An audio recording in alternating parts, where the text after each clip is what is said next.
is Beyonce consciously evil or pushing an evil agenda? There was an entire thing that she did with a song called Church Girl Whatnots, and her partnership with her husband Jay-Z and all that kind of what she has, the kind of stuff they get up to when it comes to art and all that kind of stuff, like the way they name their albums, their songs to certain art and all that kind of stuff. And so there's been this question, like, is Beyonce intentionally promoting a diabolic agenda? Now, there's this song here. I want to just highlight a couple of times when I can't say yes, but I can tell you what I can say, that something's up, okay? And bear in mind that her parents and her history says that she was a church girl. She started in church and all that. We'll come back to that church girls thing. But there's this song she had not long ago, and this song was called Denial from Lemonade, right? And this is the words that she says at the ending of it. She says, I saw the devil, I crossed myself in thought, I saw the devil, that's what she says. She says, I saw the devil, I bathed in bleach, menstruation and all that kind of stuff. She had that come, and she scrubbed it with the holy book, the pages of the holy book. She uses that kind of language over there in that entire. So this is lyrics from her own song, where she speaks about wanting to use the Bible for pets, the whole nine. So this is the first thing. Now, to a person who is like out there, people who are in America, whatnot, that doesn't mean much. But if you look at the interest that Beyonce has in African voodoo, okay, she did an entire song called Spirit. So this idea that she has around voodoo, or her interest in voodoo, and you think about this, it will take you to the ritual aspect of what she's saying. And you will remember that even when they get involved in voodoo, or in juju, as you might call it in Nigeria, what happens is that they will need the blood that comes from a woman, and then they will use that for rituals. So what she's saying here sounds like, it's just an incredible, interesting line, but it sounds very ritual-like, because she saw the devil, and in order to purge herself, okay, as she was bathing herself in this bleach, coming into some form of ritual. But it's not just that, it's that there's blood exchange in that whole thing.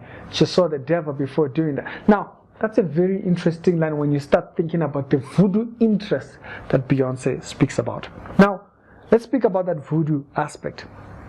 Beyonce's been wearing a lot of crowns when she sings lately. Some of them are very diabolic. If you just pull the video down, if you're watching on the phone, if you just pull the video down and you look at the thumbnail, the picture that I used in the thumbnail is a picture of her with horns, like, you understand? And if you go back into the Egypt and all that kind of stuff and all that, and you see this god, this sun god, to whom you can go and do your own research around that. But I find it very interesting that she would wear that. Not long ago, another thing that Beyonce did, she came out dressing like a Metropolis. I think the character name is Metropolis. This character, Metropolis, it's a seducing spirit that seduces men towards their death. Remember the voodoo thing? Attracting men towards their death. Now she's attracting people towards their death. Now you come to the church girl song. And in the church girl song, it's everything that she's not.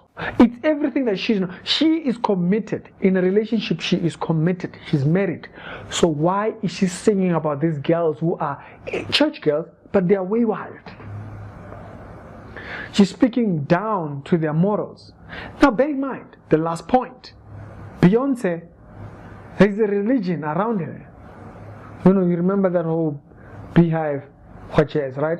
Yeah, there's an entire movement where they even started a church. Yeah, they were doing church services and singing her songs in church. And that was in praising to her.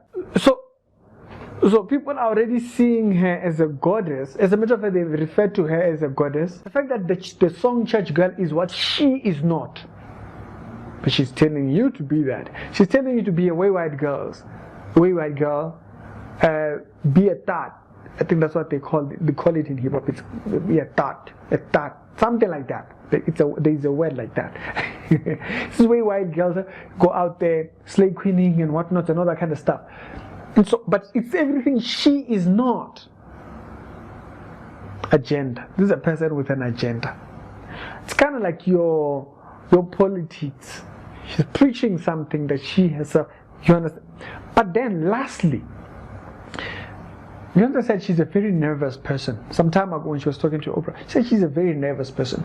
But when she starts performing, she gets taken over by a spirit by the name of Sasha Fierce. Now everybody knows about this, right? Sasha Fierce, she even named an album about that. And so Sasha Fierce is the spirit that takes her over in order for her to do the performances. It's not her we've heard this from only. We've seen it from other people. But when it comes from her, saying that this alter ego takes her over. You know, we saw Nicki Minaj speaking about a character by the name of Roman.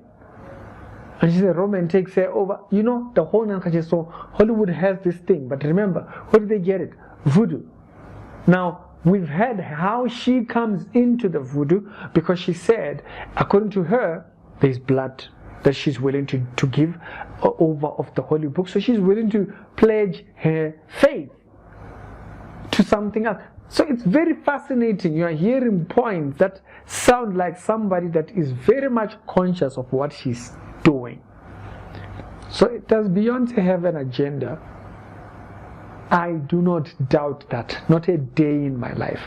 When I hear all these things, all they tell me is that this is a person who's with an agenda. If you listen to her, maybe her old songs, but would I listen to it? No.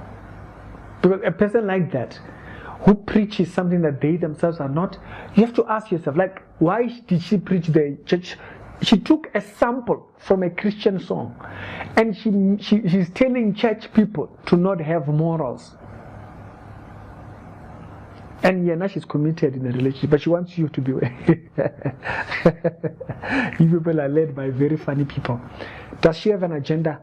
That one I don't doubt. You might argue that she's not sold a soul. Not that. You might argue that, but an agenda, can you not see? Check is a reality show with a Christian commentary. And do you trust yourself to be listening to a person who has an agenda? Like, let you decide.